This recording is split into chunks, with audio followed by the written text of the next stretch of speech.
Yo, RX back with another recap of, well, I guess saying another is kind of stupid in that regard, because it's for the first time I'm ever doing something like this, because we are recapping Road to UFC, the quarterfinals.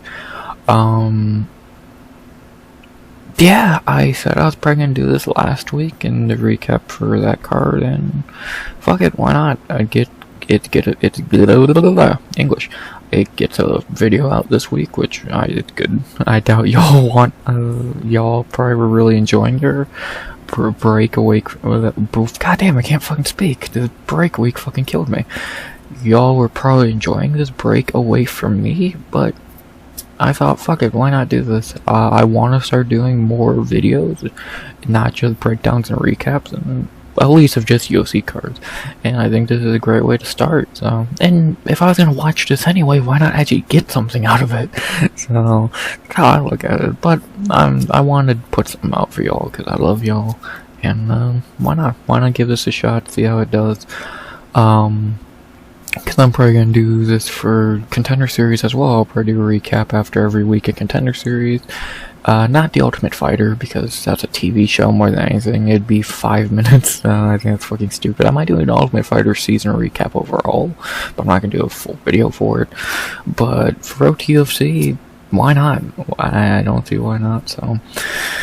Yeah, yeah, I hope you all enjoy this idea. I'm probably one of the only people making a video about Road to UFC, because I doubt anyone watched it, and if anyone did, I doubt they're making a video about it.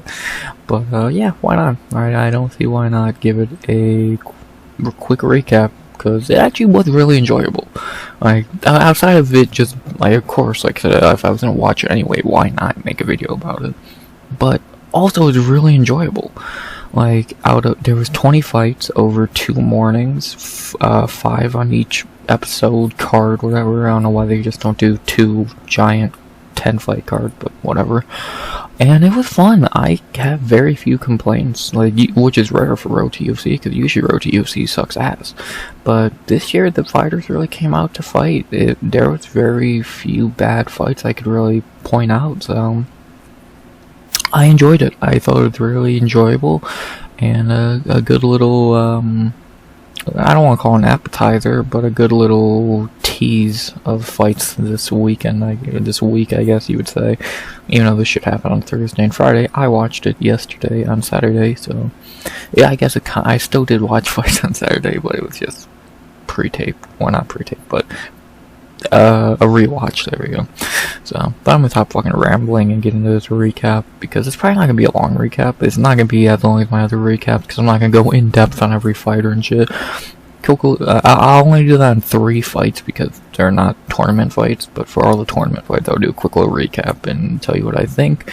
So, yeah, I can't really think of much else to say. It's good to be doing something on this break week outside of leaving y'all hanging with nothing. And I hope y'all enjoy it, and maybe this will get you to watch Road to UFC, or at least some fights from it. And, yeah, hope everyone's having a good break week. Hope everyone had found something to do this weekend without fights. I know, like I said, I did this, and I really enjoyed it. Hope you found something enjoyable to do as well. And I doubt watching this video is one of those things, but, you know, still. Either way, I'm gonna stop fucking rambling, and I'm going to talk about Road to UFC 2025 quarterfinals, episode 1, 2, 3, and 4. So let's do it. You ready to recap some Road to UFC for the first time ever?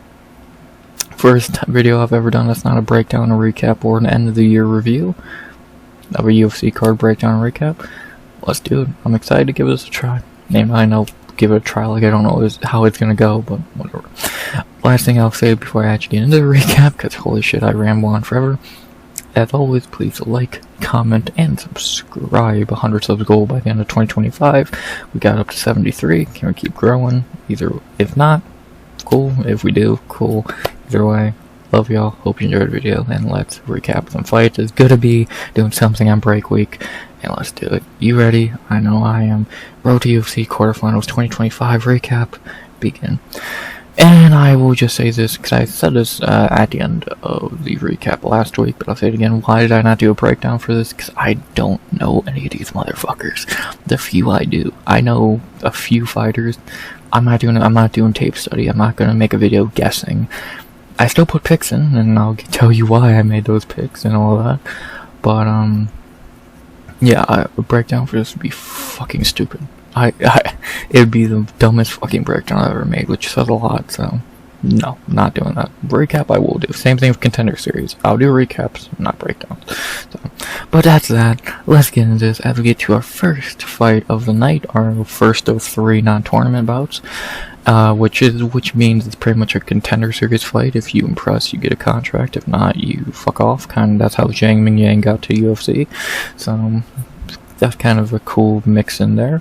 As we have in our first fight of the night, our only female fight of the night, and maybe the worst fight of the night, not because it was a female fight, you fucking weirdos. We began the morning at the night. It was at 7 in the morning here, which I'll talk about that start time later. As we began with Arcia Matsuda, I'm gonna fuck up every fucking name, versus Feng Xiaotan.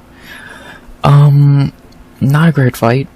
Probably the worst fight of the 20. I guess being the worst fight of 20 is not bad, but yeah, it was a pretty bad fight. Well, we do start off with someone we are familiar with, Feng Xiaotan, after she got revived after Xi Ming killed her, which is good to see her back, but yeah, she looked pretty bad here. Yeah, I'm not a lot to say about this fight. Again, it was probably the worst fight of the 20. Round 1 was kind of close. I think Matsuda did a little bit better work to take the round. I think she got a takedown in there. This is the first fight I watched yesterday of 20, and it was the worst one. I don't remember it perfectly. But, yeah, Matsuda, I think, got a takedown somewhere in round 1, took the round. It was easy. It was a good opening round for her. Not dominant, but I think she did take it. Round 2, easily, Feng Xiaotan's best round. Landed a lot of good shots on the feet, was able to keep it on the feet mostly. I think almost got a submission and an arm triangle and an arm bar. So, a tight round though. She did really look tired at the end of the round, but I still had it 1-1. And then round 3, a close round, but I think Matsuda did a little bit better work to win, and the judges agreed, giving Matsuda the W and the upset, starting off with a giant plus 335 upset. A lot of underdog ones on this. If you know what you're talking about, you could probably make some good bank on Road to UFC. But yeah, nice win for Matsuda as an underdog.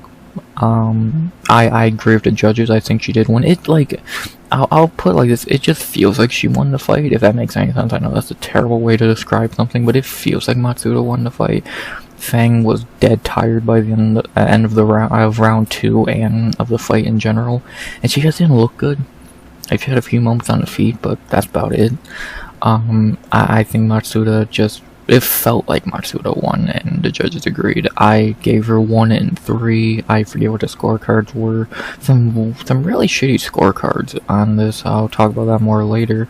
But for this fight, they got it right. I don't know how it was a split. I guess you can make a case for giving Feng round 1 or 3. I forget which one. But I don't really agree with that completely, and I think the judges got it right here. So.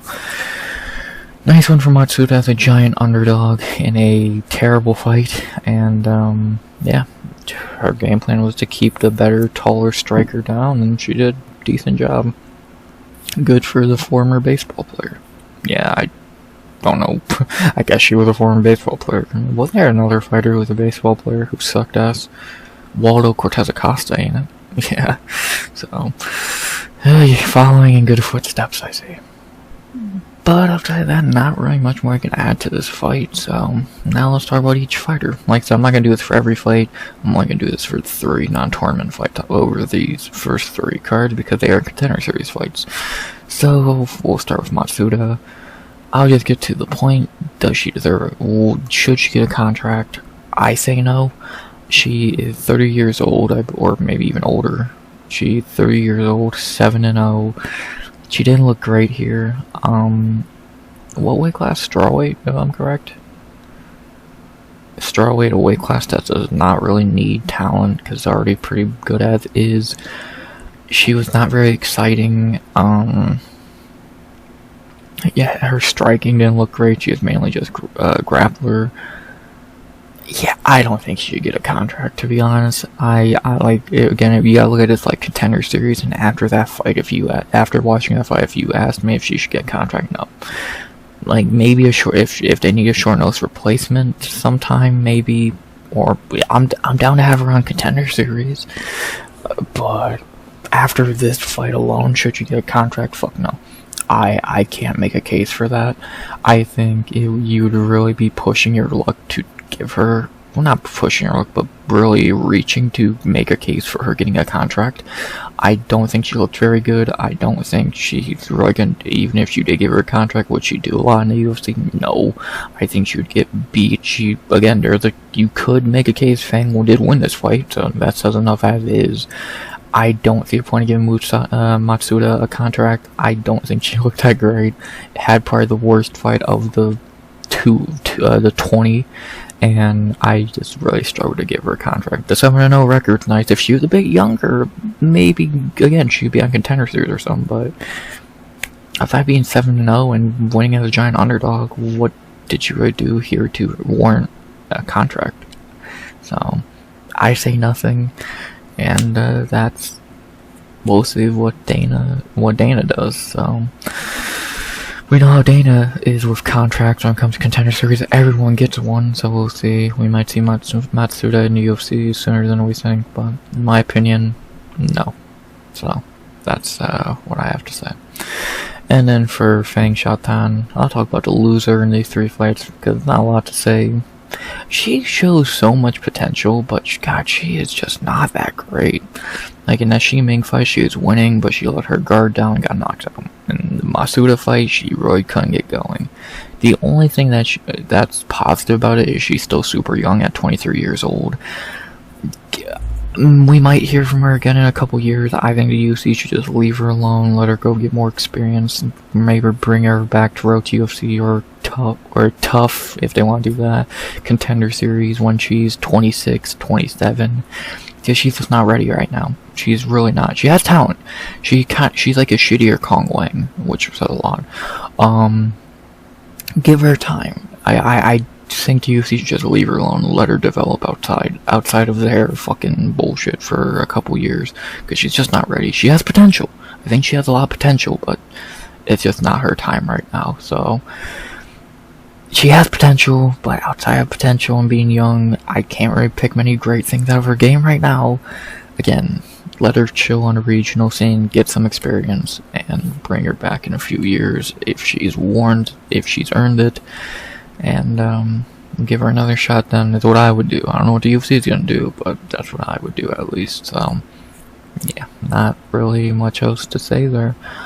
So yeah, not a lot more to say. Not a great fight. Pretty bad fight to begin the set of 20. And I want to say night so bad because it's so fucking. I'm so used to doing that, but I can't. But what I will say is not a great fight. Just start the whole thing, the whole season, and contract for Matsuda, no. So, not a great fight. Probably the worst fight of the 20, and yeah, the only woman's fight. Again, that's not why it was a bad fight, you fucking dummies. And yeah, not great. Give Fang some time away from the UFC spotlight and all that to get better, and Matsuda, I say no. We'll see what, maybe the UFC saw something we didn't. We'll see. Not a great fight. And, yeah, not great. But we got pretty good pretty quickly after that as we finally get to the tournaments. And, wow, the tournaments were really fucking good. And, we start off really good here as we began the flyweight tournament. What fucking weight classes? Yes, the flyweight tournaments with a very nice knockout, one of many over these 4 episodes, as in our first tournament fight of the whole season. We had, God, I gotta try and say these names.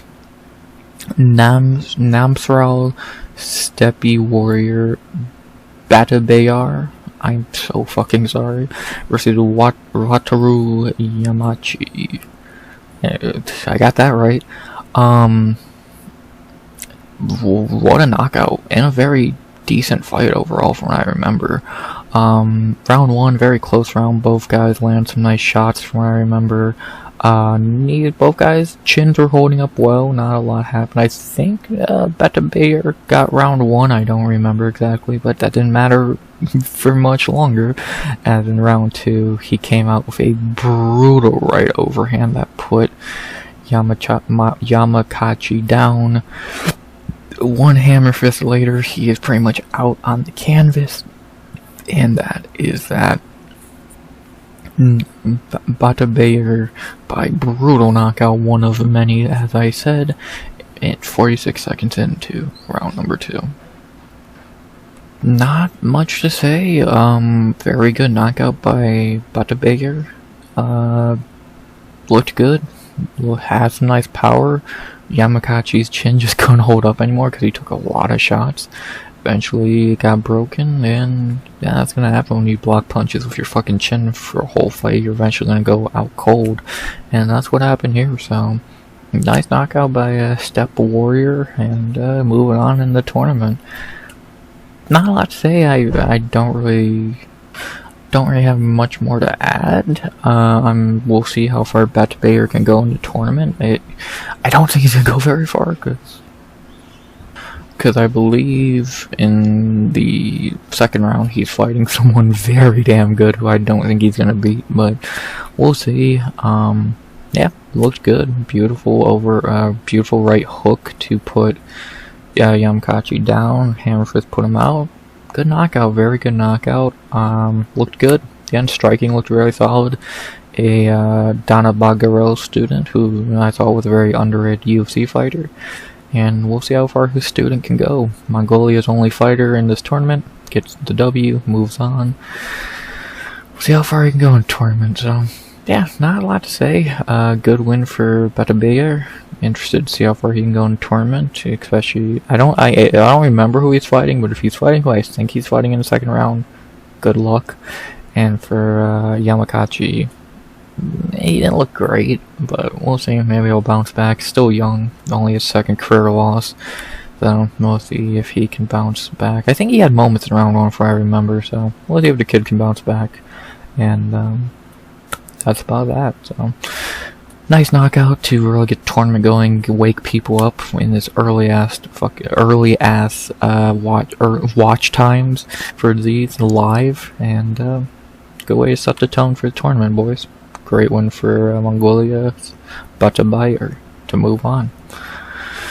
After that, we go to our third fight of episode 1, and maybe one of the stars of the whole fucking, what do you call this? The first 4 episodes, I guess? So, we're one of the stars of the first 4 episodes, and in this third fight that we have here, God, I'm losing my fucking mind. It's weird making a video on break week. As we have in our third fight of the night, starting the third fight of episode 1, starting the featherweight quarterfinals. We began the featherweight bracket with Kaiicho Nakamura versus the young boss Iho Jin Park. Wow, this was a hell of a performance. They were not wrong for hyping up Nakamura. This dude is scary good. Round 1, he looked flawless. He was just better than Park everywhere. He was beating him on feet. I think he might even got a takedown, or he stuffed takedowns, one or the other. He looked flawless. The only bad moment he had in the fight when he got kicked to the ground for 1 second. He got up immediately and went right back into his fucking flow state. Easily took round 1. Round 2, much of the same. Kept stuffing takedowns. Park had no answer for anything, and eventually halfway through, well, a little less than halfway through the round, Park shot from way far out a takedown fucking Stevie Wonder could stop because it was so blatant, and Nakamura just kneed him in the head perfectly, dropped him a few more punches, put him out cold, and that was that. Kiyoshi Nakamura with a beautiful knockout, maybe one of the highlights of the first 4 episodes. And yeah, we have a very, very, very interesting fighter here. That's how you make a fucking Road to UFC debut. God damn. The first thing I'll say, they said Conor was one of Nakamura's inspirations, and you can tell he moved like, maybe I've not seen Conor in a while, but I swear to God he moves like exactly like Conor to an extent. Like, he does the same mannerisms and like little twitches and shit. He looks weirdly similar to Conor. Maybe I haven't seen Conor in a while, but I swear to God he moves just like Conor. But he can actually, like, fight. He's actually good, it seems. Yeah, he just destroyed Park. Park couldn't do a fucking thing to him. Again, outside of that push kick, Park had nothing for him. And it was just a fucking one-sided showcase for Nakamura, who was a giant underdog. Clearly, people just didn't... I'm not gonna say I knew who he was, but man, people, how the fuck do you... how bad was this dude on the regional scene that he wasn't a fucking giant favorite? Because this dude's amazing. Like, Jesus Christ. This dude looks like a problem. He's well-rounded, he has power. Good luck. I'm very excited to see Nakamura fight again. So, I'm very intrigued to see this guy again. This one of my cause I'm gonna do that at the end of the video, talk about my favorite fighters over these 4 episodes. Nakamura's high on that list. He looked fucking amazing, and UFC might have found a problem. So, what weight class? Featherweight? I'm intrigued. I know it's over to UFC, so take it with a giant grain of salt. But if this dude is as good as he looked here, I'm not gonna say a champion, but UFC's gonna have a really good fighter on their hands. So, again, I'm taking everything with a grain of salt. It's still Road to UFC, but this dude looked really damn good, and I'm very excited to see Nakamura fight again. He looks special, so not that way, but he looks very special as a fighter. So, well, mini Conor. I think he fights more like Conor than Mauricio Rufy. I never got that comparison, so... But what do I know? What I do know is Nakamura looked great. And for Park, not a lot to say. He kind of got the short end of the stick here, getting maybe the best fighter in that bracket. So, he'll heal up. I think he's young, 23 years old. Hopefully he's okay. He did get taken to the hospital after his knockout, so hopefully he's okay. Who knows, we might see him back on the show later down the line. But, yeah, he just drew the short end of the stick here, getting maybe the best fighter in that bracket, so good luck. I forget who Nakamura's fighting next, but I think I remember, and that's gonna be a banger if I'm correct. And yeah, I'm excited to see Nakamura fight again. This dude's really damn good, and watch out, featherweight might have a problem. So, great performance by Nakamura. He did get the bonus out of the first 10 fights, because the UFC is giving out a bonus to one person on each of the 2 sets of 10. So Nakamura got it on this set, and he deserved it. Excited to see him fight again. Can't wait. He looked great. Might be a problem. After that, we go to our 4th fight of episode 1, our co-main event of episode 1, and a fight that was more competitive than I think anyone thought it would be, but the person people thought would win still won, as we have in our co-main event of episode 1, continuing the flyweight tournament. We have Black Panther Shui Yin, or Yin Shui, I don't know, versus Scorpion Kai Yoshida. This was a good fight. This was a very damn good fight. Kai put up a better fight than I think people thought he would, because he's a giant underdog and all that. He put up a really damn good fight. And yeah, he had his moments, but overall it was Yin's fight to lose, and he didn't lose. He looked very decent. He was just better on the feet. Again, Kai had his moments, landed a beautiful spinning back fist that hurt Yin, but most of the offense in this fight was from Yin, who was just better, like I said, and he took it to Kai. Kinda Kai put up a fight. Again, he wasn't a pushover, but eventually Ian landed a beautiful overhand left that put him down, some hammer fists to put him out, and, well, not out, but some ground and pound it was TKO, and, that was about that, man. It was a very good fight. Like, I know I kind of summed it up very quickly, but again, Yin, it was mainly Yin winning the fight, but again, Kai had moments. He had some good kicks, and he had a nice spinning back fist. He does need to do a lot more than that, but he's 6-1 in his career going into this fight, so I get why he's not very experienced at fighting a guy who is way more experienced and was actually on Road to UFC before, so I get why he was a little more inexperienced. But, yeah, he had moments, but Yin was able to take the win here with a nice overhand left and some ground and pound. And, he moves on, not to fight somebody I don't remember who at the moment, but we'll talk about that more later. But, he looked good. Like I said, I think he was on Road to UFC before, if I remember. He lost to Kirishiyota, which is not a great loss. But what can he do there?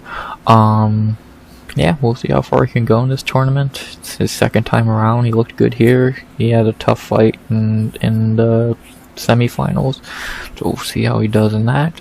But he looked fine here. Outside of that spinning back fist, it was mainly his fight. And, yeah, not a lot to say. See how far Yin can go this year after losing last year. And then for Kai Yoshida, not a lot to say. The kid's young as fuck. I believe 25 years old. Again, that was only his 8th career fight. So he showed a few things that were nice. His ability to keep it at his range was very nice because he's the much taller, longer fighter. Though range management was very nice, and again, that spinning back fist was nice. So we'll see if he can develop. We might see him again down the line. He showed flashes of a decent fighter here. We'll see how far those flashes really develop. And yeah, not a lot more to say. Good win for Yin to move on in the tournament. Looked good, nice knockout, and yeah. Kai put up a better fight than expected, but again, it was Ian's fight to lose, and he didn't lose, so we'll see him in the semifinals. And finally, for the main event of episode 1, the second fight of the card in the featherweight division bracket, and we had our only other decision of episode 1, but it was still a decent fight. A decision does not mean it was a bad fight. This fight was alright. As we had in our main event of episode 1 in the featherweight bracket, Sebastian Cesle, I forget how you say his name every time, versus Bergang Gialisa. Goddamn, these names are killing me. Pretty much for 15 minutes, well, not pretty much, for 15 minutes, Sebastian was the better fighter. Gialisa could not really do shit to him. He had a decent round 3, but in those first 2 rounds, Sebastian looked amazing. He looked very good. The best comparison I can make to give you an idea of what Sebastian is think of Volk mixed with Gunnar Nelson. I know that makes no fucking sense, but think about that fighter, because he's a training partner with Volk, and he also has really good kicks, the karate kicks. So that's what I saw when I saw him, Volk mixed with Gunnar Nelson. Bad comparison, you tell me, but that's what I saw with Sebastian while watching him beat the shit out of Gialisa for 2 rounds pretty dominantly en route to a 29-28 win. He did gas a bit in round 3, and Gialisa was able to hold him down for a few minutes at the end of round 3, if I remember correctly, but too little too late. Pretty easy win for Sebastian, taking the first 2 rounds with ease. I'm kind of shocked he gassed, because they did hype up, oh, he went 25 minutes in his last 2 fights in whatever fucking promotion. But I don't know, maybe the moment got to him. But either way, he locked up the first 2 rounds and just had to coast in round 3, and he did, and he got to win. So he looked very good in those first 2 rounds. We'll see how far he can go in this tournament. He looked very good again. Can't really say much else. One of the many Australians or New Zealanders to win, because they got invited to the tournament this year, and he looked very good against an experienced Road to UFC loser. Sebastian looked very good. Again, if you want to picture how he fights, I would say Volk and Gunnar Nelson mixed. So he looks good. I'm very excited to see how far he can go. He can't be gassing in round 3 though, because that's the only problem I had with him. I didn't like him gassing in round 3, but outside of that, he looked good, and we'll see how far he can go in this tournament. So he might be joining Volk in the UFC sooner than we think, but time will tell. So, not a lot more to say about this fight. Sebastian looked very good in the first 10 minutes, and he could be a really good fighter. I forget who he's fighting in the second round as well. Like I said, we're going to look at all that shit before we end the video, but yeah, Sebastian looked good. We'll see how far he can go in this tournament. And that's about that.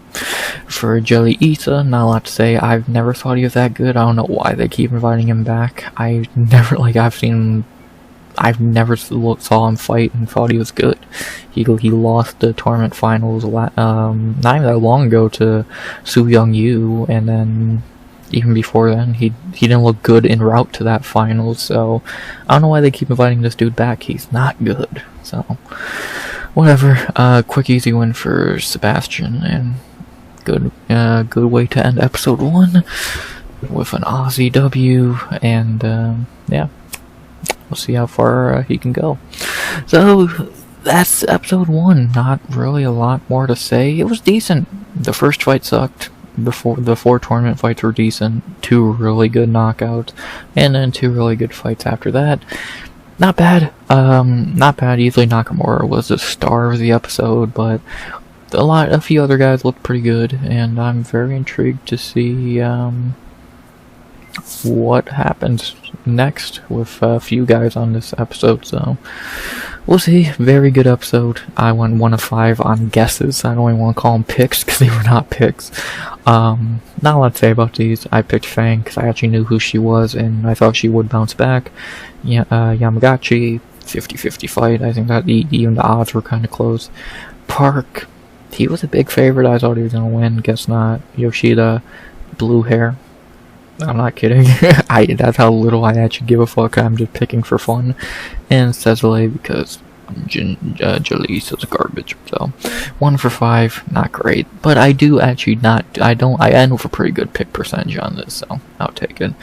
Not on this, but overall of 20 fights. So can't complain there, and can't complain about episode 1 too much. It's pretty decent. Then we hit episode 2, which was it better? It might have been better. It was a very good episode too, so let's do it. And let's not waste any more time. Let's get into episode 2, also on Thursday morning, 2 hours later. 5 fights in. Let's get the last 5 fights of Thursday done as we begin episode 2 of our non-tournament bout in the lightweight division, I believe. Yes. As we begin episode 2 with Mensur New Era Kiera versus Aziz Kaidarov. This fight was not great. In round, let's see, I'm trying to remember this fight. In round 1, it was a close fight, a close round, I believe. Kira landed on top and finished the round on top. Was that how it? I'm trying to remember. I remember round 3. Yeah, I believe that's what happened. I watched 20 fights yesterday. Let me fucking try to remember this shit. I believe Kira finished the round on top. He was not doing a lot in the striking. He was not even trying to strike with Aziz at all. He was just trying to wrestle him in round 1. I think he did the bare minimum to take that round. And yeah, not a lot happened in round 1. Round 2 is when a lot more happened. In round 2, he was able to get the fight down even longer. I think even earlier in the round. He kind of kept Aziz there all round. Maybe a 10-8 round. He really beat the shit out of Aziz on the ground, easily taking round 2. And then in round 3, Aziz had his best round of the fight, keeping it on the feet. Even though he did get cracked a few times by Kiera, Aziz did have a pretty good round 3, beating Kira up on the feet a good amount, but unless he had a finish, it wasn't really going to help him much, and it was a 29-28, maybe 29-27, I forget how they scored it, for Mansur Kira. Yeah, not another great non-tournament fight. I don't like when I can barely remember a fight. When I have a decent fight memory, like I'll give myself that. I barely remember this fight. I remember round 2 and 3. I don't even remember round 1. I believe I did describe it right though. I believe nothing happened outside of a little bit, and Kira did end on top or get a takedown at some point in the fight.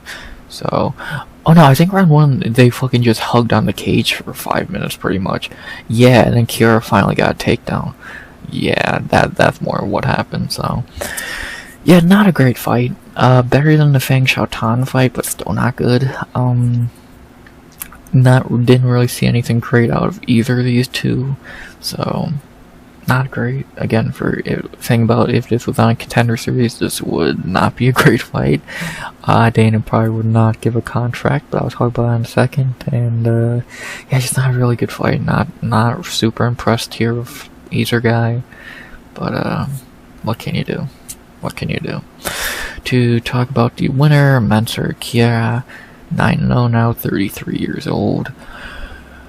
Does he get a contract? You can make a better case for him than Matsuda, or whatever her fucking name was, but I would still say no. I maybe a short, again, kind of same thing as with Matsuda. Maybe give him a short notice contract, or a fight, I mean, or have him on contender series. But if this fight happened on contender series, would Dana give him a contract? I would say no. I wouldn't. So I'm down with him on contender series. He did show a little bit of potential. His ground game's decent. His striking, he has a nice jab. He has a really good right hand and a jab. He did crack Aziz a few times, but overall, I still say no. He's not the most exciting fighter. So I'm down to see him on contender series or getting a short notice call, but just a straight up contract. I kind of struggle to say yes to that, so we'll see. He looked alright. He looked alright, but a 33-year-old, 9-0 fighter who's a wrestler, not many great things to take away there, so we'll see. We'll see. 50-50 chance if he gets a contract or not. Again, we'll see. Short nose or contender series, I'm fine with straight up contract. I think it's a bit of a reach, so we'll see though. And then to talk about his opponent, Aziz Kaidarov. Yeah, this dude's a padded record bum. Let's just be blunt about it. Just to be honest and get to the point, like, I guess he showed a few spots of potential, but overall, he just seems like a padded record guy. Like, his cardio looked alright. They hyped that up the whole fucking walkout and all that. His cardio looked alright-ish, I guess. Outside of that, striking, yeah. He kind of got clipped a few times by Kira in the third pretty badly. Power, non-existent. Ground game, non-existent. I didn't see anything that impressive from him. Like, I see why he got the shot in the show, 4-fight winning streak, pretty deep record, yada yada yada. But he just doesn't seem to be that good. 21-7, 20 or 30 years old. He's just gonna be a regional scene guy at this point, or maybe PFO will sign him. I could see that, but yeah, dude's not cut out for the UFC at all, to be honest.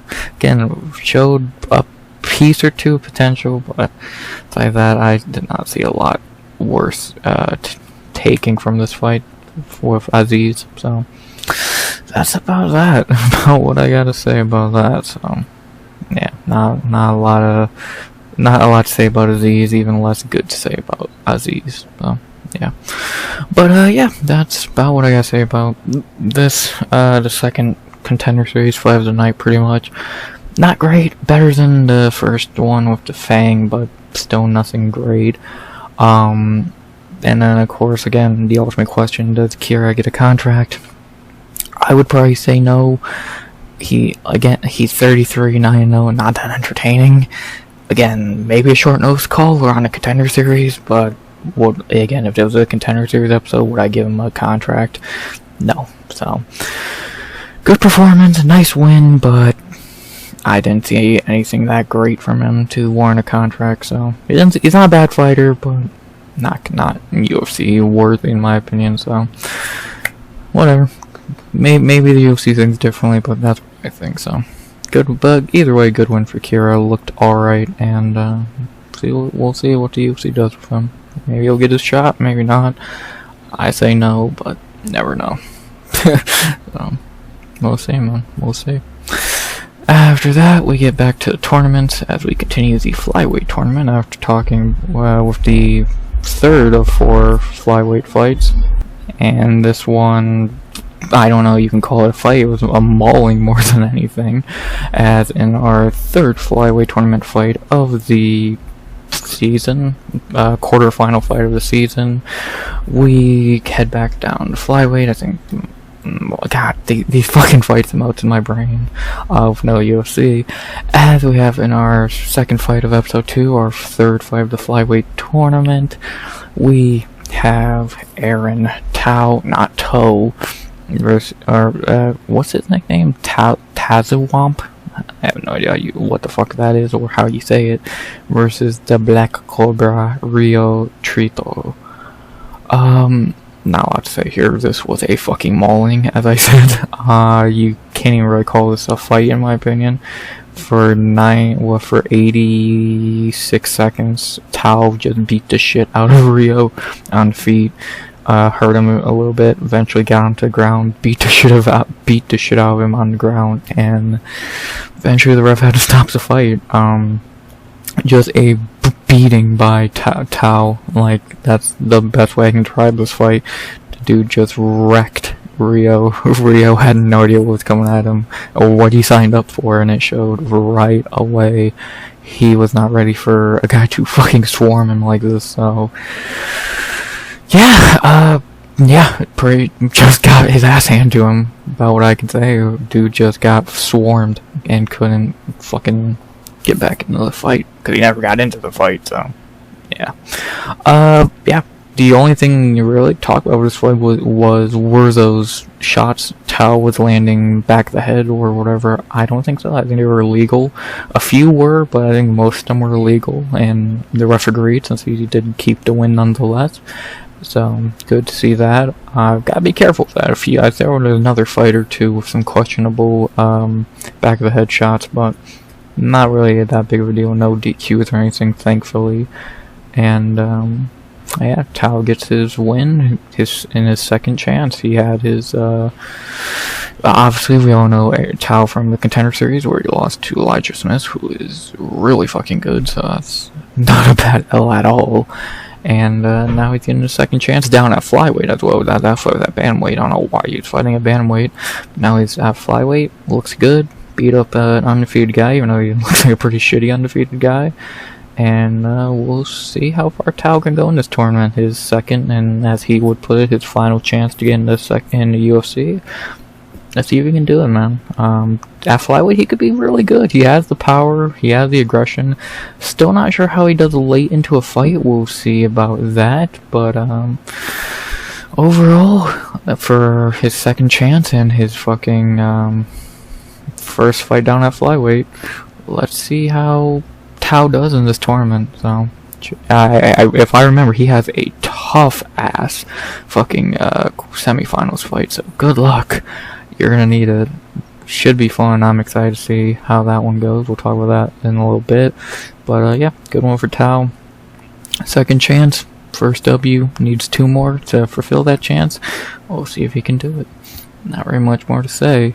We'll see how far Aaron Tao can go in his second chance. Looked great here. We'll see how he does in the quarterfinals. After that, we go back to featherweight for his third of 4 fights in that side of the bracket, and this one was okay, not amazing, but it was okay-ish. Debatable decision as well. So okayish and a debatable decision, so take that as you will. About the best way I can describe this fight from what I remember. Again, 20 fights, you forget a lot. No, I don't take notes, I never will, fuck you. As we have in our third fight of episode 2, our third fight at featherweight bracket, in the featherweight bracket as well, we have the big heart Chang Min Yoon versus Blue Devil Jin Aoi. That's how they say it. I don't know the way they say it, so I guess it's Aoi, not AOE or whatever. Yeah, this fight was interesting. Very close fight. I'm trying to remember this fight. Round 1, I believe. Was that Yoon's best round? I'm trying to, because I know it was a close fight.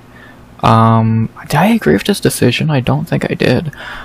I know round 2 was close. I think that was Aoi's round. I know it was 1-1 going into the third for sure, and I think Aoi took round 2 by doing some decent work, and I think he dropped Yoon at one point if I'm correct, and Yoon took round 1 with some takedown work. And then round 3, I think it was a really close round, and you could lean Aoi.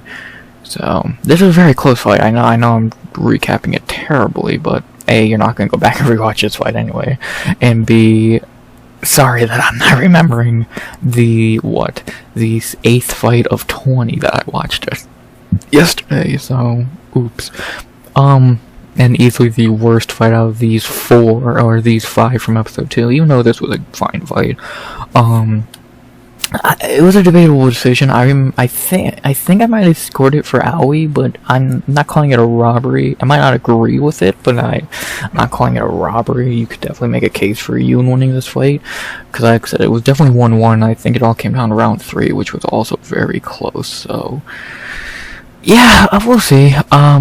We'll see what happens with Yoon now that he did get the nod and they'll move on. I think there was like 1 or 2 30-27 scorecards which were batshit wrong. I don't know how you scored this fight 30-27, but judges. But I do know it was close and it was not awful. Like I know I'm not English. I know I'm not recapping this fight great, but it was not the best fight. It was okay, but would I go back and rewatch it? No. No. It was alright. I don't think usually these guys are that amazing. Aoi looked fine. Yoon looked okay. Who's Yoon fighting? I don't think Yoon's gonna go far in this tournament. Yeah, he's fucked. So this fight's kind of meaningless to me. And meaningless in the grand scheme of things, because even with this, the winner, even no matter who got the nod here, the winner's getting their ass kicked by Sebastian, in my opinion. So yeah, not a great fight, debatable decision as is, and I don't think these two are that great. And the winner has to fight Sebastian Sazle, or Sazle, however you say it.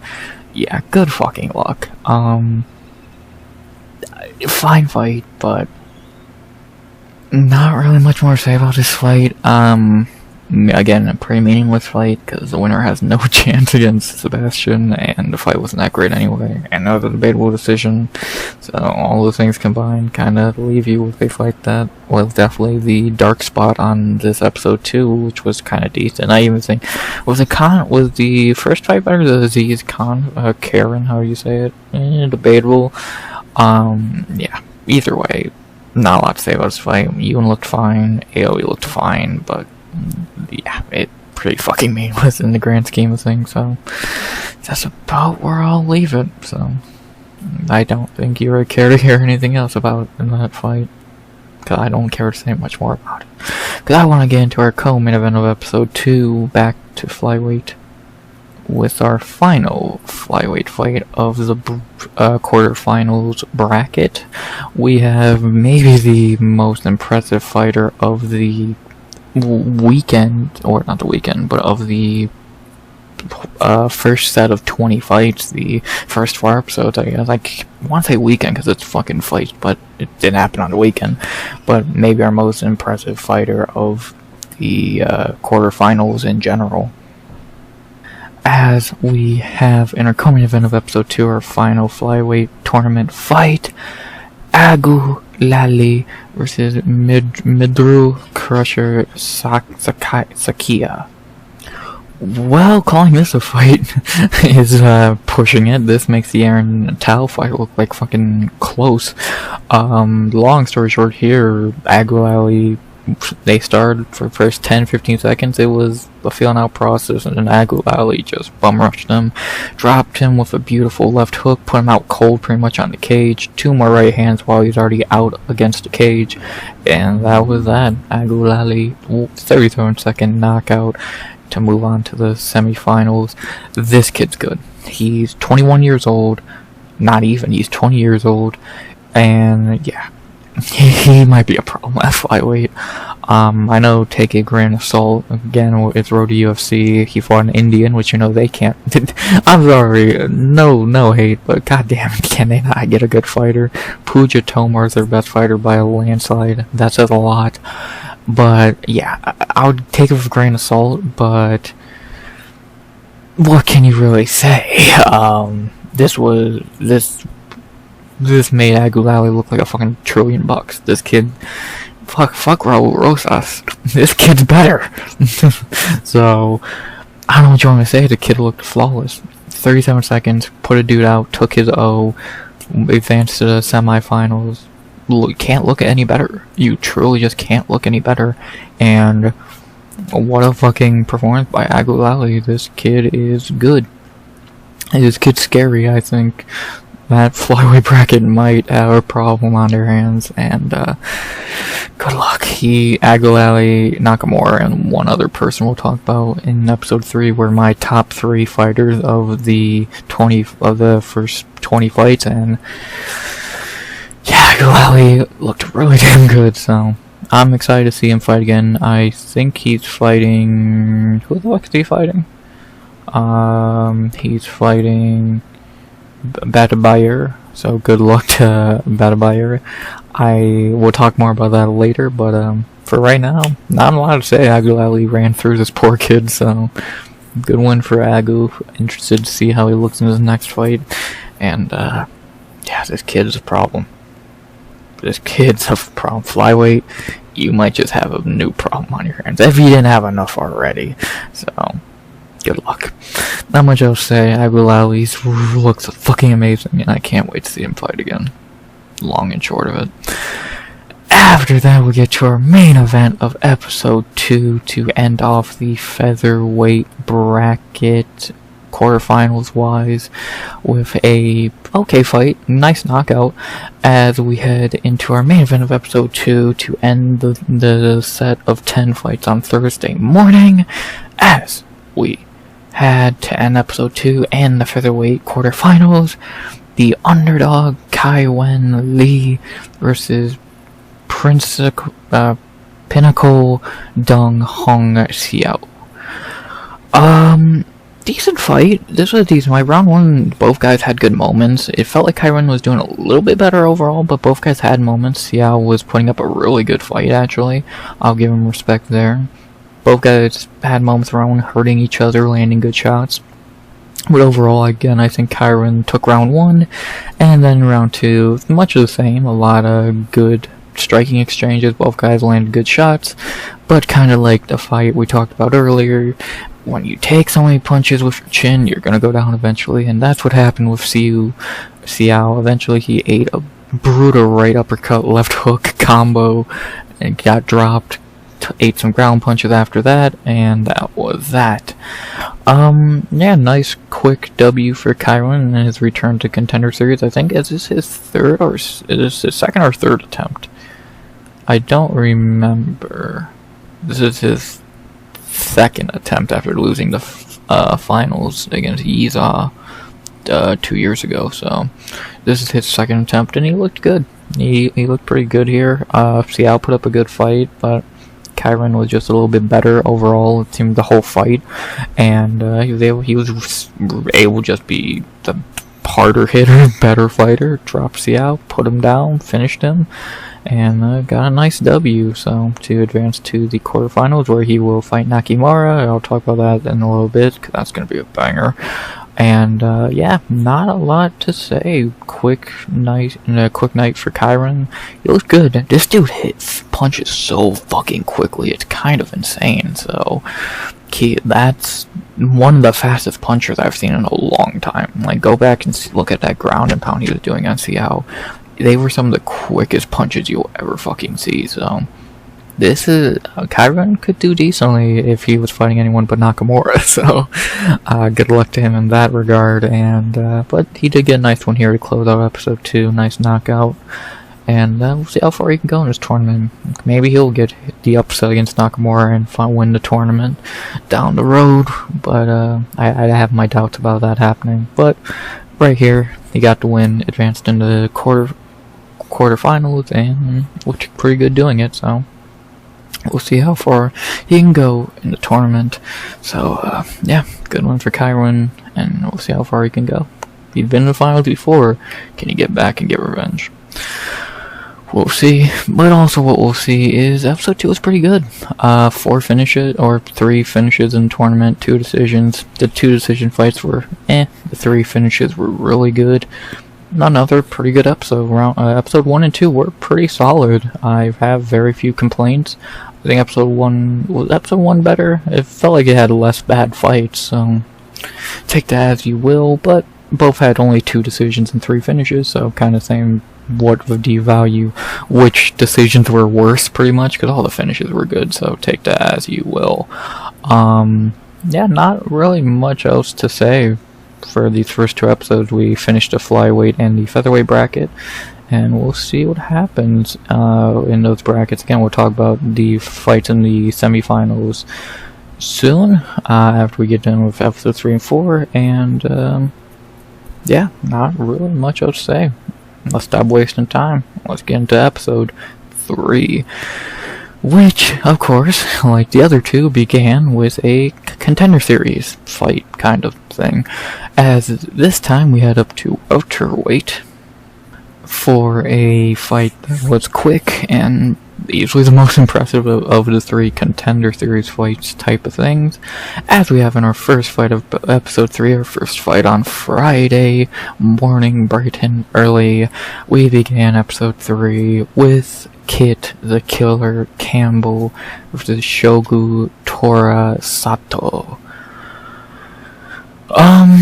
Yeah, this was not fair. I don't know how the fuck this was sanctioned. Campbell was 8 inches taller. This was a welterweight versus a lightweight, if we're being honest. There's no way these 2 are in the same weight class. I don't know, again, how on earth this was fucking sanctioned, but, you know, they've always find a way, I guess. Yeah, long story short, they did a little bit of striking. Eventually Campbell landed a beautiful knee because he could pretty much throw that at will and hit Sato in the face. And yeah, he hit him with a knee, dropped him, some ground and pound. It was over. Quick W for Kit Campbell against a guy 8 inches shorter than him, so how fair was it really? And yeah, nice one for Campbell. Looked pretty damn good. Not a lot to say about each guy here. For Campbell, I'd say give him a contract. He looked good. He got a finish quickly. I know against a guy 10 inches shorter than him almost, but still, out of the 3 between him, and the other 2 who had the contender series style fights, he looked the best by a mile. So, do I think if he does get the contract, do I think he'll do much in the UFC? Probably not, because the record's not even that good. 15-7 at 30 years old, lost to Kevin Jusey, took a lot of L's on the regional scene, so we'll see. I think give him a contract. Again, out of the 3, he looked the best, and on a night of contender series, if you get a 50-second knockout, you're more than likely gonna get signed, so give him a shot. Yeah, I think he's earned it, and yeah, looked good. Maybe he'll fight someone maybe close to his height next time. We'll see how he does. But here, he worked what he was given, and he looked pretty damn good. And then to talk about Shogu Sato, I feel bad for him because he kind of got fucked over, getting fed to this guy 8 inches taller than him. I can't stress that enough. So, feel bad for him. He's 5-1 now, 31 years old, so he's still a little bit time left in the game. Maybe they'll give him a shot in Contender Series or Road to UFC in a year or 2 if he gets back on track on the regional scene. We'll see. And, yeah, we'll see how he bounces back from this. I feel bad for him again, because he kind of got screwed here, but he said yes to the fight, and he got fucked over, so what do you really want to do? Not much else to say. Good one for Kit Campbell. Again, to answer the question for the final one of these Contender Series fights, should he get a contract? Yes, I would give him a contract. I think he looked the best of the three by a mile, and let's do it. Give Kit Campbell a contract, add another good welterweight to the roster, and, well, not good welterweight, but add another welterweight to the roster, and let's see how he does. So, not very much else to say. I think 56-second knockout. Again, if that was on a Contender Series, you're getting a contract. So, give him a shot and see how he does. Good performance by Kit Campbell. After that, now we go to the start of our last two tournaments, starting with the lightweight bracket, which was a clusterfuck. I don't even know what to say about the lightweight bracket, because every underdog won pretty much. Outside of this one, it's the only one where the favorite one, funny enough. As we have in our first tournament fight of episode 3 to start the lightweight bracket, Yawi Ren versus Denny Destroyer Dafa. Not a lot to say here. Pretty short fight, as you can see, 2 minutes. For the first about minute and a half, they both traded some good punches, both kind of rocked each other, but eventually Ren rocked Dafa pretty badly. He shot in on a takedown and got mounted guillotine choke, got put to sleep, our only submission of the 20 fights, and that was that. Ren moves on in the tournament, beating Dafa. And, yeah, that's long and short of it. Not much to say about a fight where both guys traded shots and then one guy shot a lazy takedown, got subbed, so not really sure what else you can really say, because that's just what happened. And, yeah, well, again, Ren's the only favorite who won in the lightweight bracket, so he might be the favorite to win the whole bracket now. We'll talk about that, later. And, yeah, we'll see how far he can go in the tournament. For Dafa, he's 25 years old, so he's still young. Maybe he'll bounce back from this. Didn't see a lot from him, and let alone a lot really to write home about. So again, we'll see how he bounces back from this. Maybe he'll get better. Maybe he'll get worse. If we ever see him again, maybe we won't. Who really cares? Time will tell, though. So, yeah, pretty short fight to recap, since I really don't care much about this fight. And again, the lightweight bracket's just a clusterfuck. So, what can I really say outside of that? So, yeah, long story short, good win for Ren. Moving on, getting a nice little guillotine. And, yeah, we'll see. Again, he might be the favorite to win the lightweight bracket now. We'll talk about that more later. Yeah, let's see how far he can go in this. So, I think it's his second time on this show, so guess second time might be the charm. At least against Danny Dafa was. Let's see how far Ren can go. Nice win. To start the lightweight bracket, before we head to the bantamweight bracket, which began with a weird fight. A weird fight. It was definitely, no, again, weird is the best way I can describe it. Another questionable decision from what I remember. So, we'll talk about that as we always do. As we have in our third fight of episode 3 and our bantamweight tournament opener, we had Cobra Sim Kai Zhong versus Psycho Zombie, badass name, Kuya Ito. This fight was interesting. I'm trying to remember. I remember round 3. What happened in the first 2 rounds? Again, man, 20 fights. It's been a long fucking weekend. Weekend, etc. I remember this was a questionable decision as well. Like, I don't think Ito won, but maybe I did. It was close. Again, not a robbery. But I do feel like the judges were kind of questionable, because I think this was another 30-27 scorecard somewhere in there, so I don't agree. I think definitely Ito won a round. I think that would have been round 2, I would think. Yeah, if I remember, I think maybe Sim won round 1, Ito won round 2, and round 3 was close, but I think it might have been Ito's, or it was a close fight. I think, but again, I think it's kind of like the Simeon, the other fight earlier. That was a close decision. I don't think it's gonna matter much because the winner of this is royally fucked in the second round. So, good luck. You're gonna need it. And yeah, I didn't really see much from either of these guys that was that much to write home about. Zhang looked Ito looked okay. Neither guy looked phenomenal. It was not some great fight.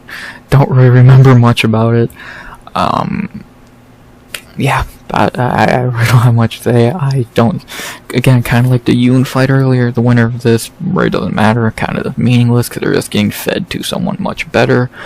And that's about the long and short of it. So, good win for Zhang, even if I don't really remember if he should have won this or not. I think I might have scored for Ito, but no, not because I picked him. I could give a shit about my picks, which I also forgot to go over with episode 2. I would go back and do that. But, yeah, not really a whole lot to say. I don't know. I don't really know. A forgettable fight. Not great at all. Easily the worst one of episode 3, so... Yeah, about the long and short of it. We'll see how Zhang does in the second round. Probably gonna get his ass handed to him. And Ito, he lived up to his nickname, but yeah, he's not very good. So that's about that, man. That's about that. I doubt, again, another fight. Who gives a fuck? You're not gonna go back and rewatch it anyway. So what else? What else can I say? So. After that, we go to our co-main event of episode 3, a giant upset, especially after how much they hyped up the loser of this fight in hindsight. We have in our co-main event of episode 3, our second fight in the lightweight bracket. Another big upset, one of many, especially in the lightweight bracket. We had the first prospect, Jae Hyun Park versus Jack Becker. Yeah, it's funny looking back on this fight because they hyped up Becker so much going into it. Like, they brought his name up, like, at the beginning of the episode and all that. Like, keep an eye on this guy, just for him to get beat. So, yeah. He's a JDM training partner. Yeah, he's not JDM, though. So, clearly, he's not JDM, so... He's kind of shitty, to be blunt about it, eh? Good win for Park. In round 1, he kind of was able to... It was a semi-close round, but Park was able to get it down at times and kind of steal the round in that way. Becker really did not have many good moments, from what I remember. And in round 2, it was just awful for him. He got taken down almost immediately, got controlled on the ground the whole fucking round until he finally got finished by TKO. And that was that. Jae Hyun Park pulls off the upset and knocks Becker out the tournament, which was definitely not planned by the UFC. And yeah, good one for Park. Very good one for Park. His striking looked, I think, okay. His ground game looked great. He just dominated Becker. But also, I guess Becker, that doesn't say a lot because Becker is kind of garbage, so take that with a grain of salt. But yeah, still a good win for Park. He upset the fucking betting odds, plus 140, and we'll see how he does in the tournament. He's moving on. Again, definitely not what the UFC had planned, and let's see what happens. Let's see what happens with Park, how he does in the semi-finals, where no one expected him to be, but now he is.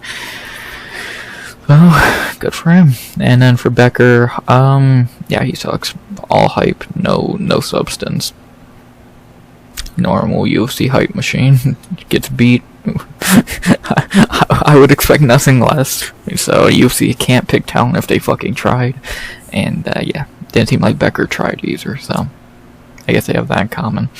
Good win for Park. Not very much else to say. Good upset. And yeah, Becker sucks. Park pulled off the upset. We'll see what happens next. Well, we know what's happening next, but we'll see how he does in the next round. So, yeah. And then finally, for our main event of episode 3, another what the fuck holy shit performance by another young fighter who looks like a fucking problem. Sorry. As we have in our main event of episode 3, our second fight in the flyweight bracket, bantamweight bracket, my bad, we have to end episode 3, Sulan Garangbo versus the Asian Viking Peter Danos, however you say it. Yeah. This was another beautiful performance by a young fighter on these tournaments, just like Agulali. Soul looked great. Like, they had a feeling out process, but Soul was pretty much winning the fight. Peter had a few moments, but mainly it was Garangbo's fight, and eventually he landed a vicious uppercut in the middle of the cage, dropped Peter pretty badly, some ground punches put him out completely, and that was Soul Garangbo's moment. He advanced to the semi-finals at 19 years old, Suma Darji's cousin. Wow, what a fucking performance. And I picked him as a giant underdog for memes. I don't fucking know. I kinda knew this Peter dude's garbage, if I'm being honest. And, yeah, what a fucking performance by Garangbo. Again, just like Agulali, 21 and 19 years old, respectively. And goddamn, these kids are good. They are so fucking good. It's kind of scary at their age. So, what can you say, man? What else can you say? I can't wait to see Garangbo in the semifinals. Again, 19 years old is fucking insane. And we'll see how far he can go in this tournament, man. I forget who. I think he's fighting. Who the fuck's he fighting? Zhang in the fucking semifinals. So we'll see how that goes. And overall, we'll see how Garangbo does in the semifinals. So, at 19 years old, will the moment get to him? Can he fucking capture the moment and be the youngest tournament winner? We'll see. I'm excited. He looks great here, and kid's good. Probably better than Sumadarchi, to be honest, which low bar, but still. So, yeah, good one for him. And then for Peter, he's just not good. The dude lost to Tuman Dembaro, who's awful, so what did that tell you? Good one for Sulan, or Solang Garambo? I have no idea how to say it correctly, but what I do know is this kid's good. Easily one of my 3 favorite fighters from this set of 20 fights. And he isn't gonna be a problem, man. He looks like a problem. Bantamweight, you have enough problems, you might get another one. Great performance. Peter sucks, and this kid's good. Kid's really good. And just like episode 3 was really damn good. Again, kind of like episode 2, outside the middle fight, it was a great episode. And unlike episode 2, they didn't have a shitty fight begin the night. They had 4 really good fights around one pretty decision. Pretty good episode, man. Again, these were pretty good. I'll talk about them more at the end. These were actually really good for once. Road to UFC didn't suck ass. So, yeah, 4 really good fights here. And a good way to lead into our final episode. Finally, yeah, I guess I lied. This is going to be a long-ass recap. As we hit episode 4, the last 5 fights, finally we can finish this. So let's not waste any more time. An hour and 13 minutes in. Let's finish this as we head into our first fight of episode 4. Not a contender series fight because we'll talk about that in the main event. As we go into our third fight of the bantamweight bracket to begin episode 4, as we had another big upset and nice finish between Van Nijhem, I believe how you say it, versus Rui Imura. Another big upset and another nice finish. Long story short about this fight, it was a pretty close fight in the first round. I forget who won it. I think Van might have won it, but it was a close fight. Both had moments, both looked decent. Round 2, much the same. Like, I don't really remember any notable moments until the knockout. Maybe there was a knockdown in there, but overall I remember it being a pretty even fight, good striking match. Both guys had good moments. And eventually, late in round 2, Van landed a beautiful straight right to knock Rui down. Some ground and pound put him out. And that was about that, man. It was a very good performance by Van, the only Vietnam fighter on the card. The first Vietnam fighter in the road to UFC, and he looked pretty damn good, so good for him. He pulled off the big upset, knocking out Rui, and moves on to the semifinals.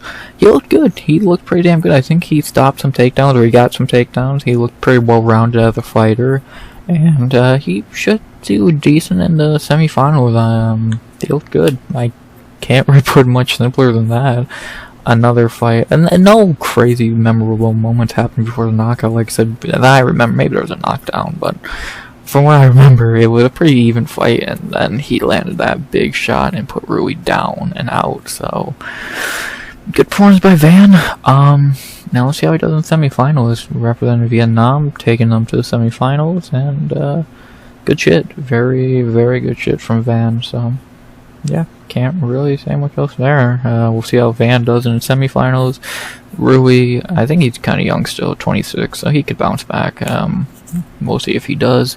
And yeah, good win for Van Y. We'll see how far he can go in the semifinals after a huge upset.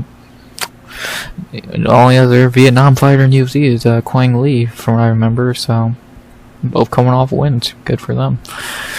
After that, we go to our second fight of episode 4, our third fight in the lightweight bracket, and another upset in the lightweight bracket.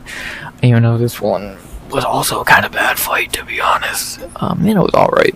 I don't know. It was fine. Like, I don't know. I said these fights were good, and I'm kind of shitting on all the fights, but they were alright. I have a shit memory. 20. I'm used to 12 fights, not 20. As we have in our second fight of episode 4 in the lightweight bracket, our third fight in the lightweight bracket, we have Frogman Sang-Yuk Kim versus Dachi Kamiya. This fight was weird.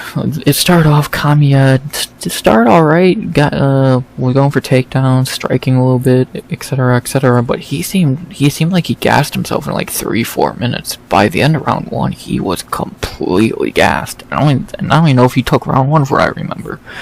And then in round 2, he gave up. He was dead tired in round 2.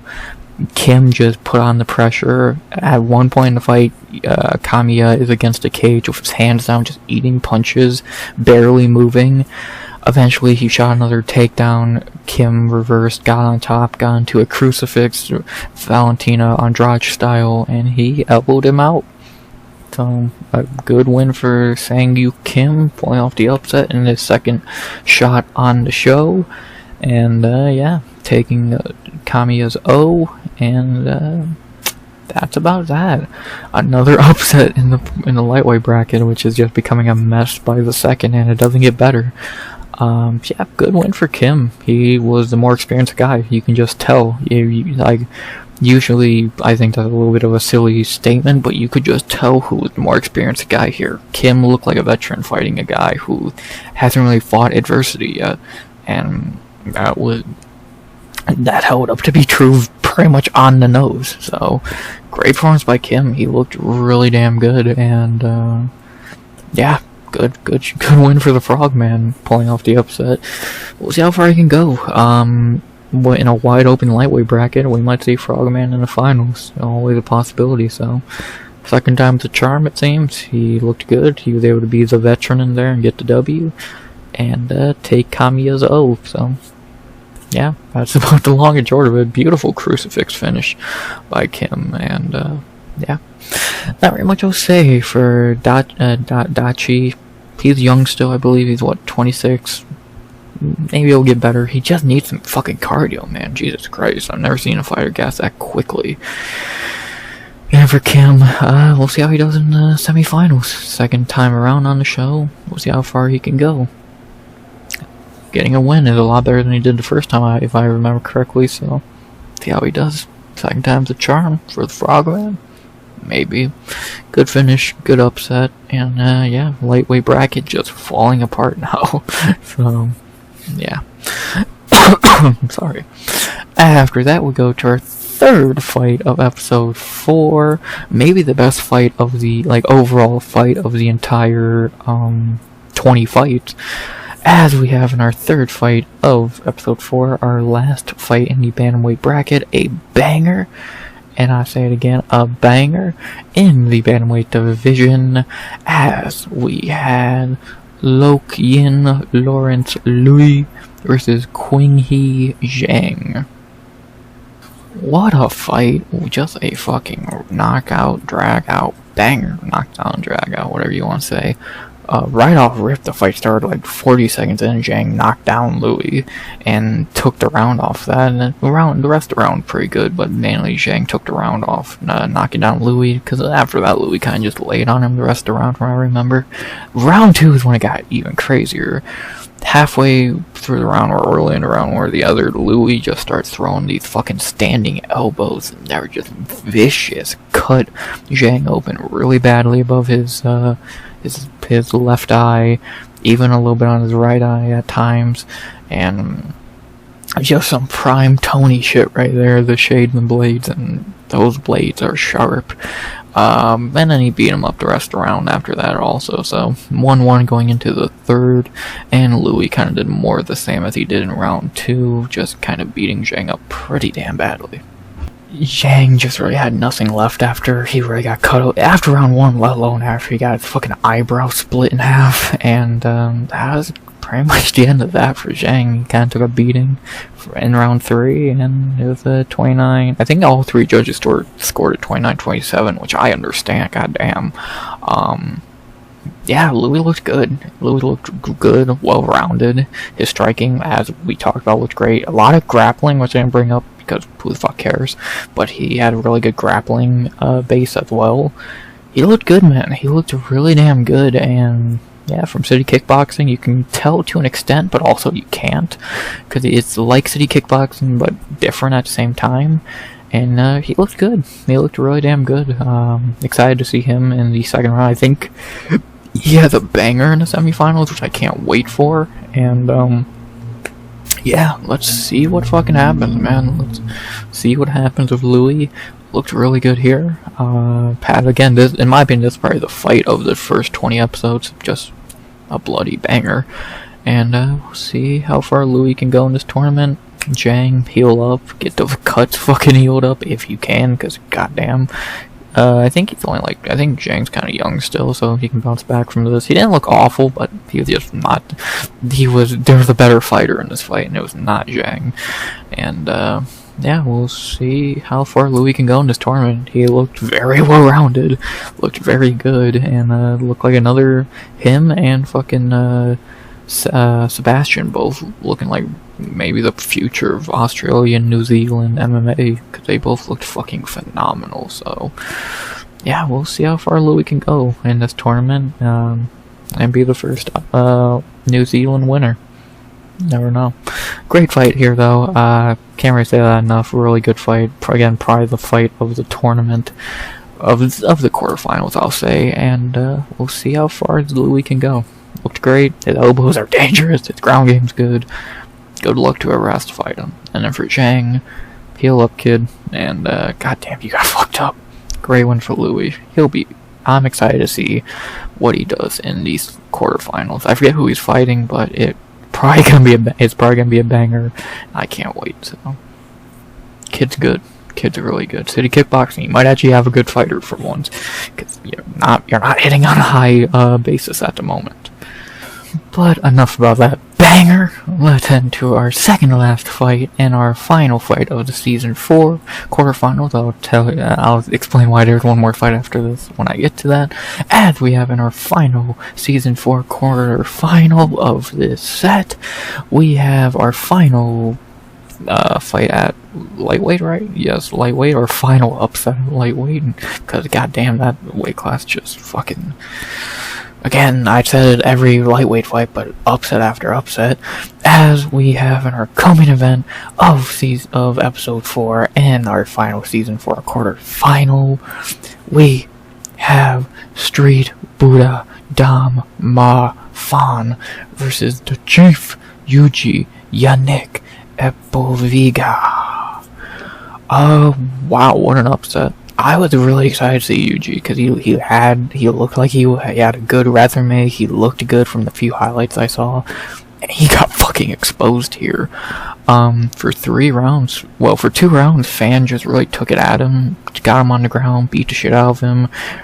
Round 1 kind of beat him in the clinch. Round 2 beat him on the ground, just pressured him, and kind of just broke him. Even though he did come back in round 3 when Fan kind of gassed out. Yuji still had a little left and did take it to Fan taking that round, but it was a little too low, too late. 29-28 Dam Ma Fan to get the win and the upset versus, I believe, one of the biggest favorites and I think one of the most touted guys going into this show.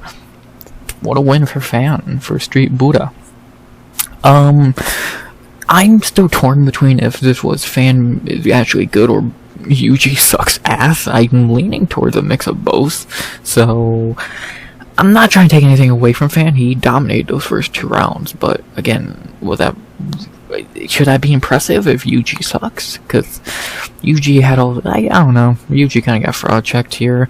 He had some nice names on his resume. He looked good from the highlights I saw, but Fan didn't care about that bullshit. He just took it to Yuji, beat the shit out of him, and took W. Another guy the UFC did not want to won because they wanted Yuji in that fucking semifinals and probably finals, but no luck there, man. No luck there, and yeah, Fan gets the win. Another W for the Aussies and New Zealanders, and yeah, what a win, what an upset. Not what I expected at all, because I was hyped to see Yuji. He's the guy I was probably most excited to see, and he really shit the bed, so he just couldn't handle the pressure of Fan, and now Fan takes that pressure into the semifinals. We'll see. Out of the 4 lightweights, I think Fan might be my pick. I think he might have been none of them looked great, so I can't take that with a grain of salt.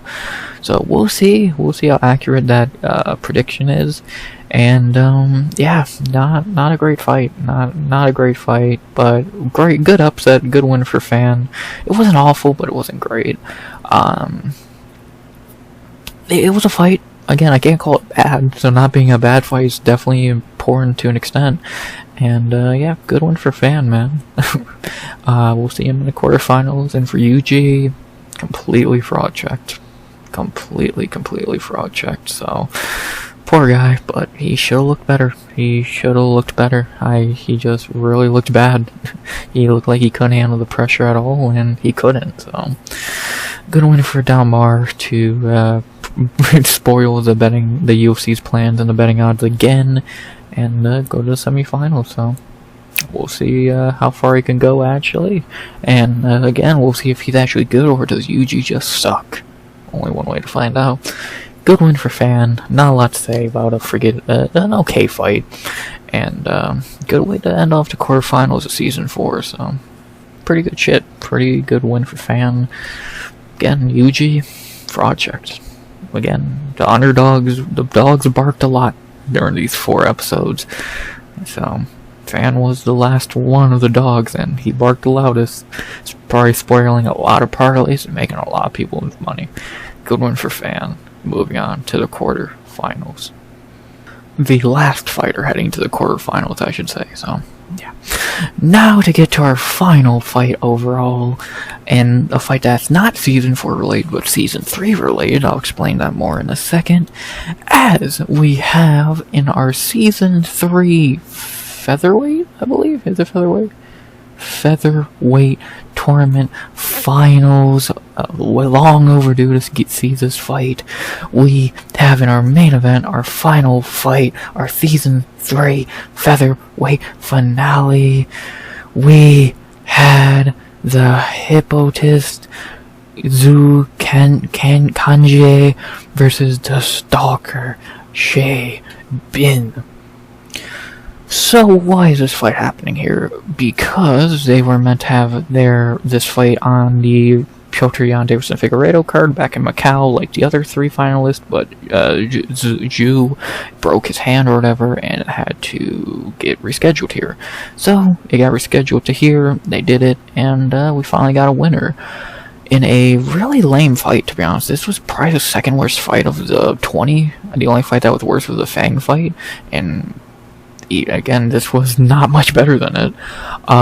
These two fought really passive. This felt like last season's fighters, because they definitely didn't fight like this season's fighters. Round 1, razor close round. I gave it to Shea. He got a nice takedown, like right at the end of the round for a little bit of control time, and a razor close round takedown should give you it. So I gave round 1 to Shea. Round 2, probably Zhu's best round, and maybe the clearest round of the fight.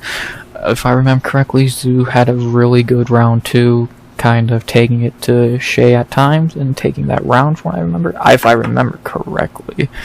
And then round 3, another razor thin round. Neither guy really did a lot. It was kind of power shots versus volume. Shea Bin with the volume versus Zhu's power shots. Maybe it was the other way around. I don't remember. It's not that great of a fight. But either way, razor close fight. I scored it for Shea Bin. I think he took round 1 and 3, but I get why they gave it to Zhu. I'm happy it was a split decision. I don't know why Typology's acting like it went to the overtime. It didn't. No reason for it to. There's no wrong way to score this fight, because both guys neither guy fought with the urgency of winning the tournament. Shea Bin was super passive aggressive. Zhu was a little more aggressive, so I could see why that's maybe why they gave him the fight. And either way, neither guy really deserved it, because neither guy really fought to take it, it seems. So it sucks, because again, this was a pretty lame fight to end off a good set of fights. But what can you really do? What can you really do? These guys fought like the Season 3 fighters. Passive, safe, and that's why they fucking told the Season 4 fighters, you want to actually get money for winning the tournament, you're gonna fucking get finishes, and that's what they did. So these guys did not follow suit with that plan, and we got a pretty passive aggressive shitty fight here, sadly. So yeah, and again, I gave to Shea Bin, but it's not robbery in any term, because neither guy really neither guy did enough to make it a robbery, because neither guy really did shit. So it sucks. It sucks. This was how they ended it off, and now how you end off Season 3 and the whole 20 fights in general. But like that's how these guys fought. These two are friends, and you can kind of tell how they fought. They were very they didn't want to hit each other, and it was really fucking lame actually. So sucks, but what can you do? Just say fuck it. It happened.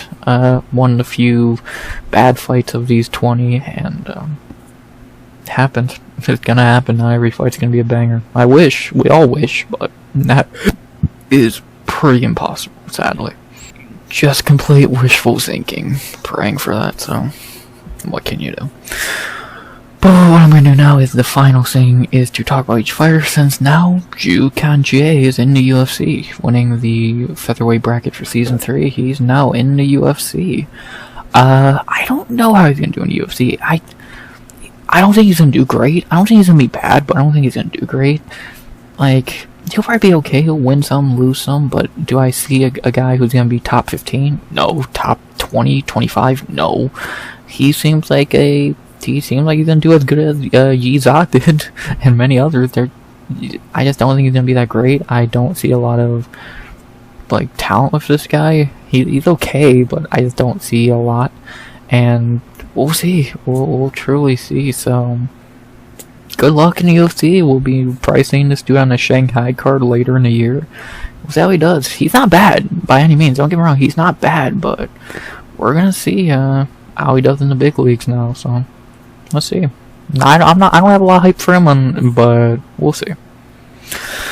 And then for Shea Bin, probably his last chance out the window. His only hope is they do what they do with most of the final losers and give him a shot.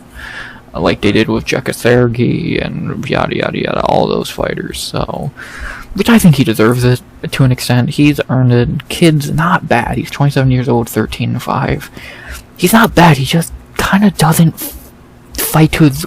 I think that fight with Kwana kind of showed how good Shaban can be, and he just hasn't shown up to be that guy consistently. Contender Series, he wasn't that guy. Against Jiang Li, a guy who's, let's be honest, not that good, he didn't show up. Against Zhu Kanchie, he didn't show up. So I don't know. I really don't know what to say about Shay, because he has talent. I think he is a talented fighter, but he just doesn't show it enough. So I don't know. I truly don't know. So maybe the UFC will give him a shot, like they do for most of the final losers of Tough and Road to UFC. But if not, then he's kind of fucked, because 3 strikes and you're out. He's kind of fumbled the ball on his fucking chance now, in my opinion. So they've given him every opportunity they can. Contender Series, Road to UFC twice. You botch it, and especially you botch it by not even fighting that well in the finale. That's your fault, man. You can only blame yourself. Outside of that, not very much else to say. Not a good Season 3 finale, and Season 4 has already been way better than Season 3. Hopefully the finales are better, because this was a pretty bad finale. So neither guy looked like they wanted it, and that sucks. So, but Zhu Kanchie did get it, and we'll see him in the UFC sooner than we think. So let's see how he does. Let's see how he does. And for Shaban, he choked it. His third chance, and he choked it. So only can blame himself, as I said. So sucks, but that's life. And I think he won the fight, but you gotta do more than barely fight to win a fight. So convincingly, I guess. So sucks, but what can you do? Bad fight. Guy, 2 fighters who I don't know if they're UFC ready or not, but we're gonna find out. And we're going to find out Zhu Kanchie sooner than later. So welcome to the UFC, Zhu Kanchie. And that's that. Finally, an hour and 40 minutes almost. That's that. What did I think of the 20 fights overall in the episodes and all that? They were good. Like, again, I have a few complaints. The only complaints I have were, I think 2 fights were bad. The Fang Xiaotan fight and the Shaban fight. And I didn't like the start time. I get they're in Shanghai, so it's gonna be early, but I'm a bitch, so fuck you. Just don't start so goddamn early. But whatever. What can you fucking do? I still watched them. I watched them on Saturday, so it still gave me something to watch. And so what can you do? So I didn't get to watch them live, which sucks, but still gotta watch them, and they were good. So a lot of good knockouts, a lot of good fighters, and yeah, now we look to the future. Before I do that, just want to do 2 things. First, for my picks, I talked about week 1. Week 2, I got 3 of 5 right.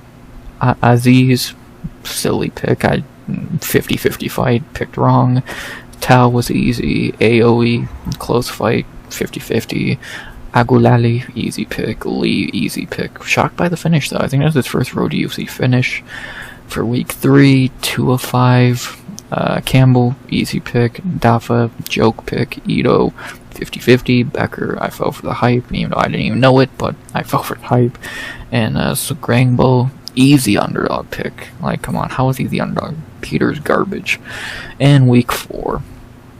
3 of 5. Van, nice underdog pick by me. Kim, nice underdog pick by me. Pure guesses, that paid off. Louis, easy. UG, I fell for the hype. And Shaban didn't fight.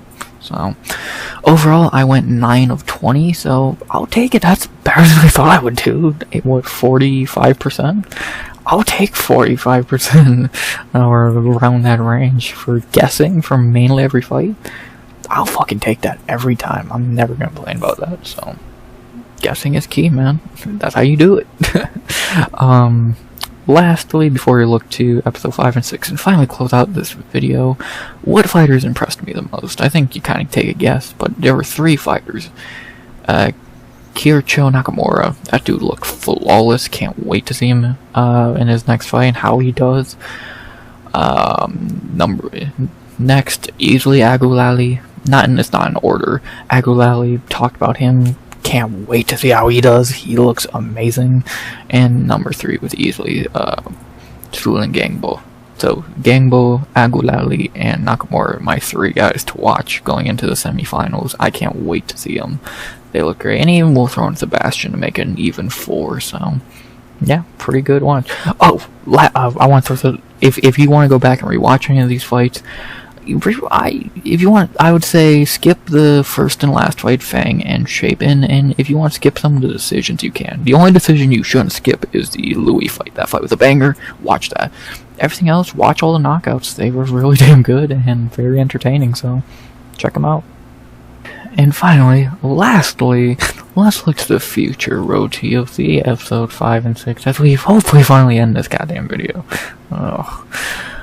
Episode 5, we have the featherweights and the flyweights. We have Kaiwen Lee versus Keiichi Nakamura. That should be a banger.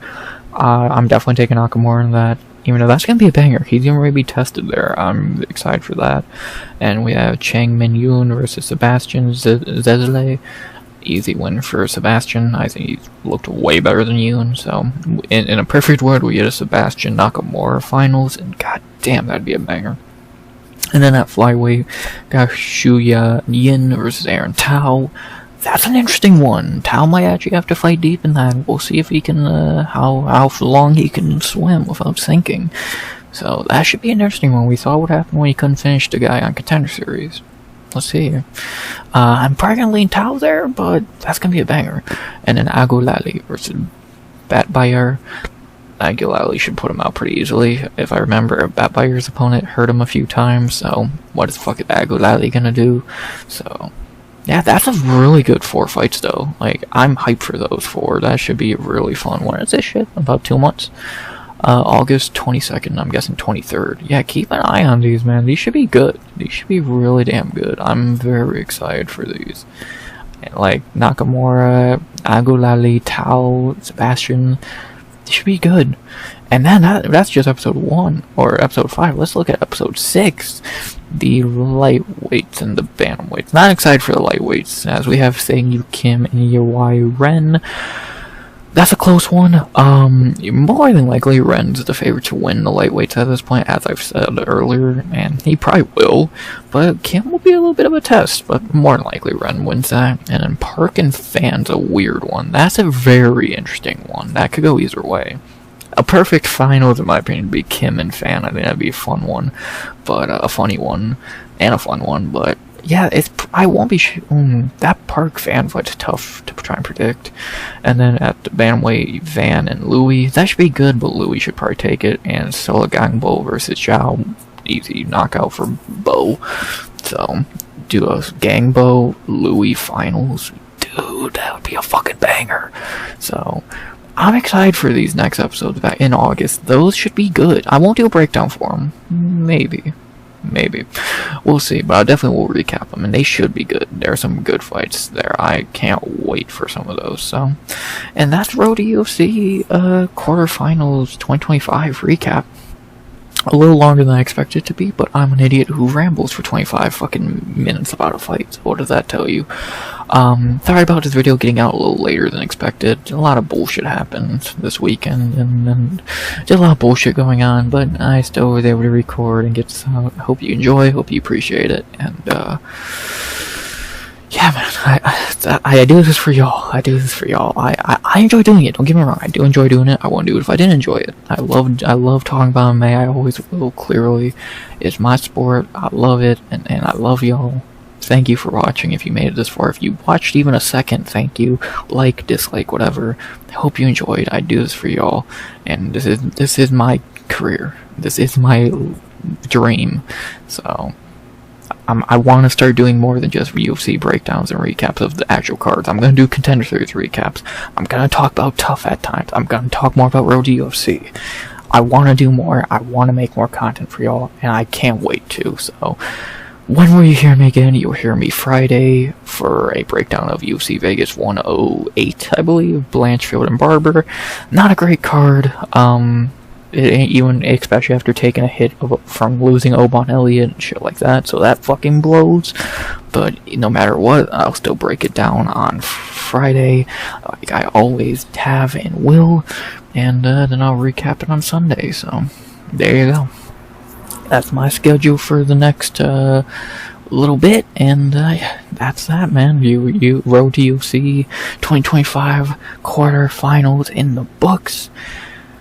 Recap, whatever you want to call it, done. Hope you enjoyed. Hope this intrigued you in Road to UFC at all. If not, I'd still get it.